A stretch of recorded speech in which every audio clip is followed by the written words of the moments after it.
नमस्कार मंडळी. तर आज आपण बनवणार आहोत आरोग्यदायी, स्वादिष्ट आणि साखरमुक्त ड्रायफ्रूट मोदक. चला तर सुरुवात करूया.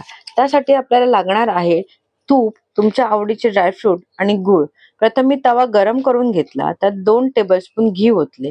नंतर 1 कप बदाम आणि 1 कप काजू त्या तुपात 3 ते 4 मिनिटं परतवून घेतले. हे तुपात परतवलेले ड्रायफ्रुट्स एका मिक्सर जारमध्ये काढून त्याचे जाडसर मिश्रण तयार करून घ्यायचं आहे. नंतर ज्या तव्यात आपण ड्रायफ्रुट्स परतवून घेतलेले त्याच तव्यात पाव किलो गूळ टाकायचा आहे व तो गूळ वितळेपर्यंत सतत हलवत राहायचंय, जेणेकरून गूळ पूर्णपणे वितळेल व त्याच्या गुठळ्या राहणार नाहीत. एकदा का गूळ व्यवस्थित वितळला की त्यात आपण ड्रायफ्रुटचे मिश्रण टाकू व एकजीव होईपर्यंत मिश्रण हलवत राहू.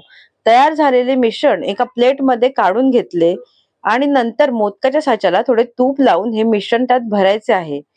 तर तयार झाले ना आपले मोदक. हे मोदक 5 ते 7 दिवस हवाबंद डब्यात व्यवस्थित राहतात. तर अशा प्रकारे तयार होतात आरोग्यदायी, स्वादिष्ट आणि साखरमुक्त ड्रायफ्रूट मोदक. तुम्ही नक्की ट्राय करा. गणपती बाप्पाला नक्कीच आवडतील. गणपती बाप्पा मोरया.